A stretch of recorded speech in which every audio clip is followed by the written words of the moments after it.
Welcome back to another episode of the House Husband Diaries. As always, I am your host, Carter C. And what an eventful week we've had, right? Uh, we're now fully kind of in a week or two of semi quarantine. Some states are shutting down. And here we are with another episode of the House Husband Diaries. As everyone knows, the ski retreat weekend eye conference for my wife was canceled in Colorado. I had a number of videos shot, so kept up with the one video a day. Then we got to go live and do some fun stuff this past week, and now it's game time. We'll see where we are. We'll have some good videos coming out this week. Got some live videos that I'm setting up with some other people in the chase. Looking forward to that. And then obviously this Saturday, we've got the marathon with K-Pro and Cal. Looking forward to that. I know a number of people that are going to be on the marathon are looking forward to that. So all that being said, let's jump into today's keyword video, which is here. And I get that from the Hear Me All and Listen Good, page 132, which we'll talk about towards the end of this video. But we'll get started with page 10, important literature. Literature. All right. So he says, I'd written 8 books and all of them were much larger and cost a lot more money. And nobody has ever heard of me. Now, my next video that will be on the word understand, and that kind of goes back to the teaching, learning, all that jazz, the thought process there that maybe Forrest is trying to teach us something throughout the book, and that helps us learn where the clues are, what's in the poem, the journey that we must take in the poem, etc., etc.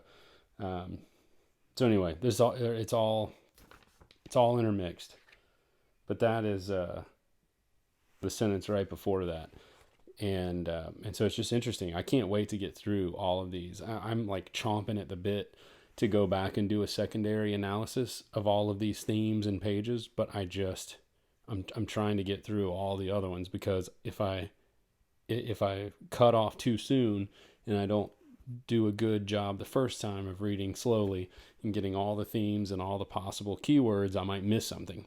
And so some of these aren't anything and I'll throw them out, but I've got to do them and be consistent and methodical and as unbiased as possible, so that once I'm done with all of that, I've exhausted everything I can think of in reading the book slowly. Then I'll have hopefully a complete data set or a more complete data set to then go back through and do a secondary analysis. So I really appreciate you guys sticking with me.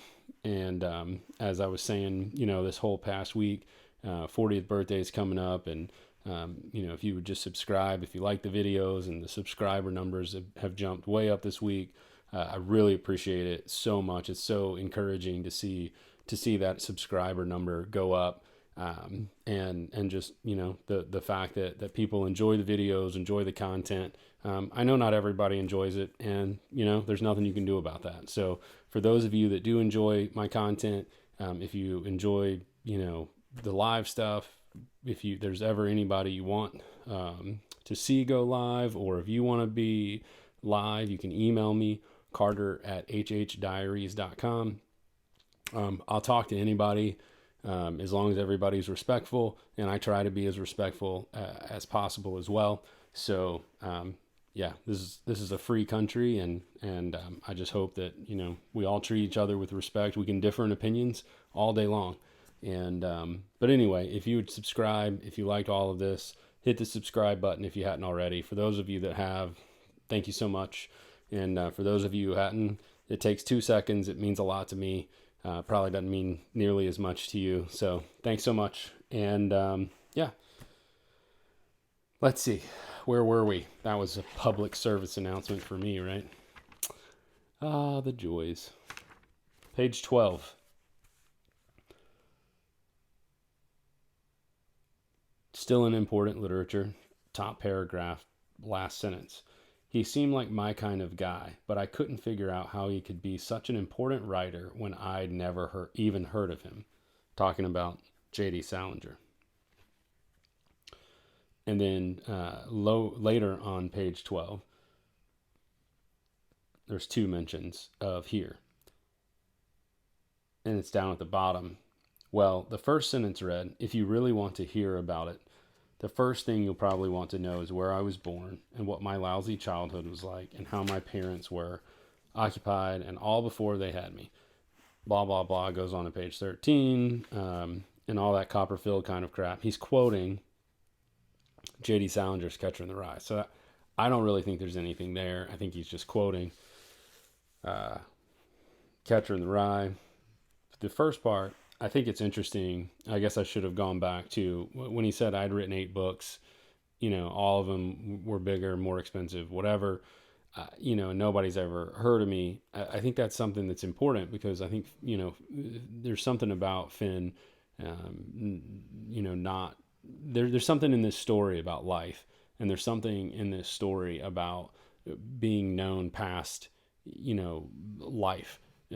Your name living longer than you do or I do. And the fact that his father was an educator and was, a great man in his eyes that really loved people and gave his whole life, not making a whole lot of money, but really, pouring into other people's lives. I think his life sort of didn't carry past his death. There were a lot of people at the funeral, and then basically it was over. And I think that's scary to some people. And some people want to be known, past their, when they take their last breath. And so there's these questions in important literature at the beginning of the book where, Forrest is saying, how can these people be important when I've never heard of them? If I've never heard of this person or that person, or, this person made a big difference in my town, i.e. my father, but nobody's heard of him. And what's the, how do you balance that with being a productive, good citizen, a good person, a good father, a good husband, a good wife, a good mother, a good sister, brother, what have you, with lasting fame or, any sort of immortality type. And it's interesting. Does it matter if somebody's heard of us or not? No, not really. I mean, there's tons of rich and famous people all over that I've never heard of. Some people would prefer it that way.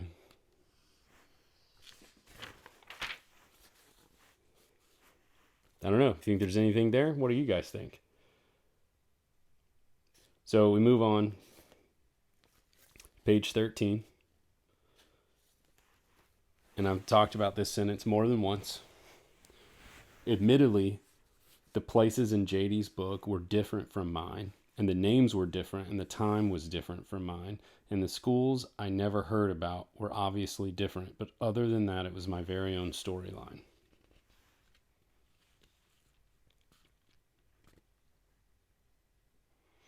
So he'd never heard about the schools. Again, education, fancy schools, famous writers, who cares? I've never heard about them. So what does it really mean? Does that play into the thrill of the chase? All right, page 16. Bottom of the page, first grade. I mean, it was really bad language, and it ticked off my father pretty good when he heard her say some of those things to her kid.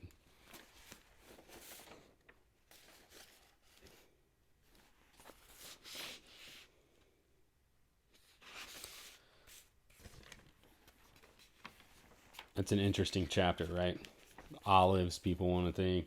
I'm wondering if the wooden sign is more of maybe a hidden, subtle hint, rather than the olives and the dropping them on his head. But I don't know. I'm going to stop saying I don't know. That's not true. I'm not going to stop saying it. But everybody should know. All right. Page 20, there's 2 mentions. He says, for instance, I remember when I was about 8 and overheard 2 ladies talking. They were neighbors who lived down the block, and both thought they were better than me because they lived in a brick house. One said to the other, talking about me, of course, he'd run away from home, but he's not allowed to cross the street. And they laughed real hard and didn't even care who heard.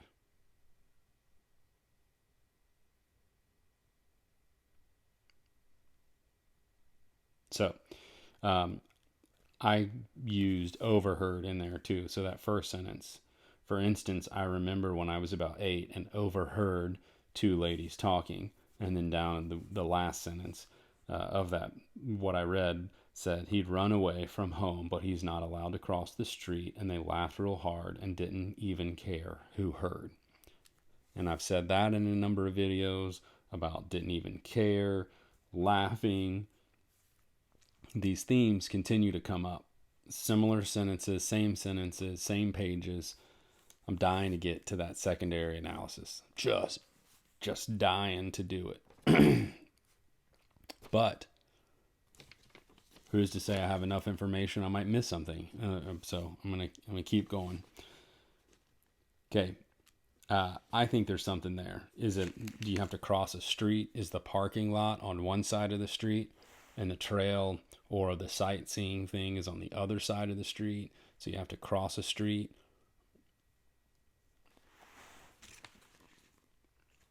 You have to cross a field. Are you running across a field? Is a street? Is there a dirt road? A lot of options. All right, let's keep this video moving. Page 24.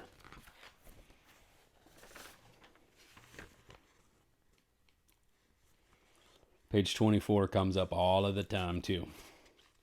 But up at the top he says, anyway, I was ahead for now, but I remembered what I'd heard once on the Amos and Andy radio show. Don't make the alligator mad until you've crossed the river. Don't make the alligator mad until you've crossed the river. And people have speculated, does that have anything to do with making somebody mad? Are you crossing onto certain property and you might make somebody mad, whether it's a park ranger or a private owner? Or is that just a good rule of thumb or words of wisdom to live by?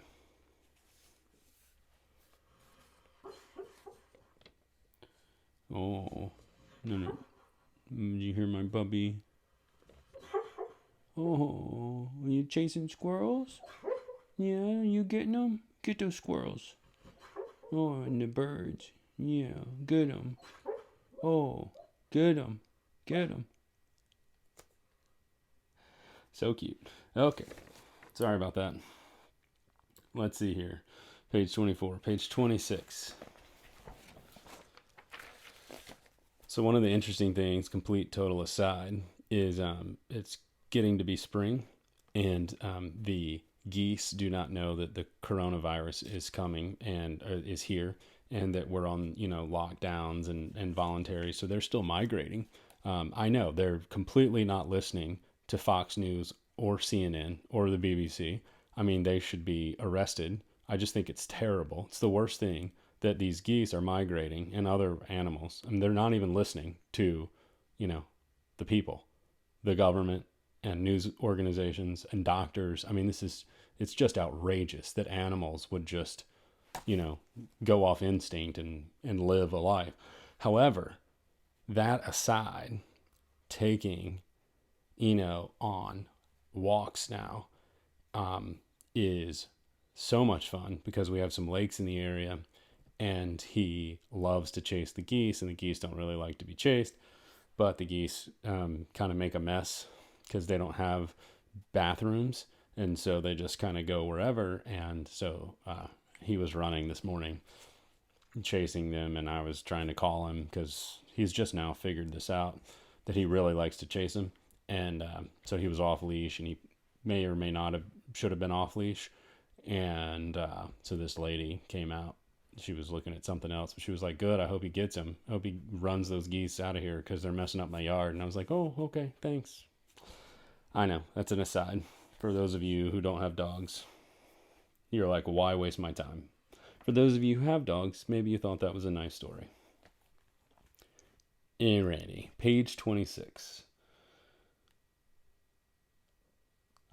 Same, the paragraph.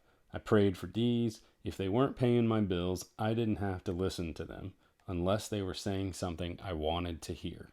Of course. Well, we want to hear something, don't we? We want to listen, and we want to hear the clues, the subtle hints. We want to know. So you don't have to listen to anybody unless you want to hear, unless they're saying something you want to hear. Who's saying things we want to hear in the book? Is it Skippy? Fenn's father? Could be anyone. Old ladies? Fenn himself? Love it. Love it. A lot. All right, page 42. We got to move this along. Page 42, there are 3 instances of here. The Katy Railroad tracks were about a half mile from our house, and late at night I could hear the steam engines puff and the engineers blow their air horns. It was a soothing sound, and sometimes I think I can still hear it when the wind is out of the east.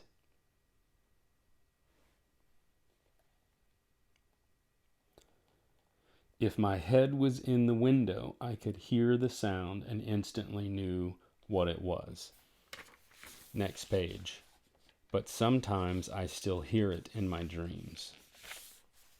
All right. I don't know how many words are in that chapter, but it's less than a page long. I know it spans 2 pages, but there's 2 large pictures, drawings, other things. There's other stuff to take up those 2 pages. It's less than a page. And that's in big print too. So it's only a few hundred words, maybe 300 words. I don't know.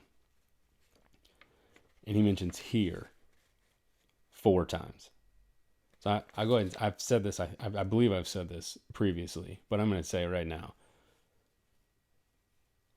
I will be shocked if Gypsy Magic doesn't play a key role in solving the poem.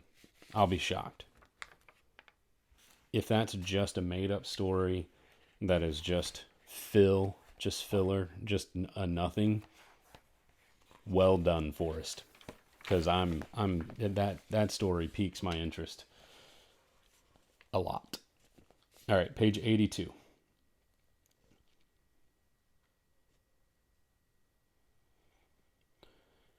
We were traveling so fast. This is him, My War for Me, flying, and it was a funeral. We were traveling so fast, no one had heard us coming, and when I rolled my wing down, I could see nothing but panic and yelling and screaming and stampeding and terrible fear.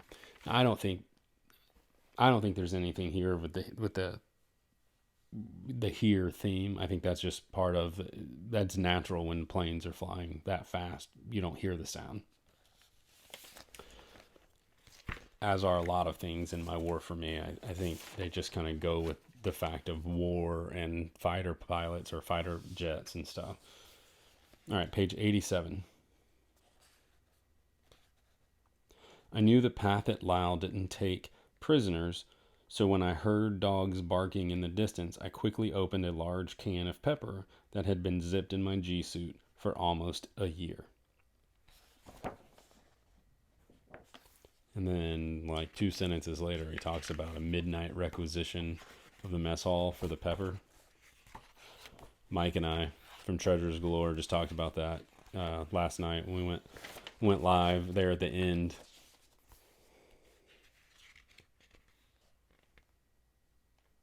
Page 105. But Lubbock was windy, flat and sedentary, and we could hear the mountains calling. It's in the mountains, somewhere north of Santa Fe. I really can't wait for the winning solve to become public. I can't wait.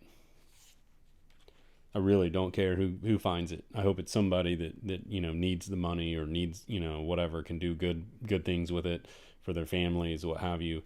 But I just really hope that it changes somebody's life for a positive. But man, just please tell us the winning solve, because I'm just dying to know it. Okay, page 113. Humans possess 5 senses: sight, smell, touch, taste, and hearing. Now, this is a question I've posed. This is Teachers with Ropes. Do y'all think, does anyone think, or do a number of you think, that maybe we need to use more than, 1 or 2 senses in finding or figuring out the 9 clues? Do you think we need to use sight, smell, touch, taste, and hearing? So like maybe one of those senses has a smell aspect. I know Mike from Treasures Galore, I haven't asked him this question, but he talks about the smelly pots and all this kind of stuff, and the canyon street. So I wonder, you're talking about the brown gravy has a horrible stench. So maybe there's no place for the meek, is just a terrible smell. I think some people have said some of the muddy pots or the whatever pots in Yellowstone could be a clue. Do you think that there's a smell and there's a touch, taste? Ooh, are you going to have to lick anything when you get out in the woods? Oh, I hope not. You think that's why everybody's getting to the first 2 clues and then not getting the third one, because you have to lick something? I would walk right by it too. I wouldn't lick it. That's nasty. Especially not with coronavirus going around. You can't lick things, Forrest. You can't put licking clues out there. What were you thinking? Licking things. All right. I hope y'all knew that was a joke. I hope you laughed. If you didn't, sorry. Sorry, not sorry. YOLO. I'm a millennial. I'm not a millennial, just in case you were wondering. I'm not that young. Anyway, look at, because it's shaved.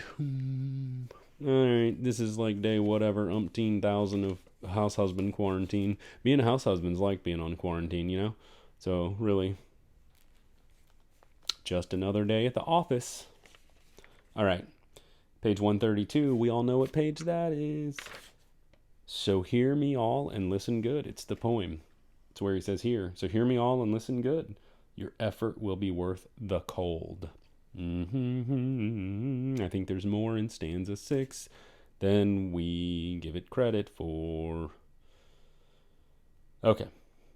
2 more instances, and we'll try to wrap this up in the next minute or 2. Page 141. There were a fair number of instances up here, so I should have warned you this was going to be a 20-plus minute video. Page 141. No pleasant thoughts are conjured up when it's spoken. He says, it starts, cancer is a terrible word. This is Ode to Peggy Jean. Cancer is a terrible word. No pleasant thoughts are conjured up when it's spoken, and pulse rates quicken for no reason other than to hear it said.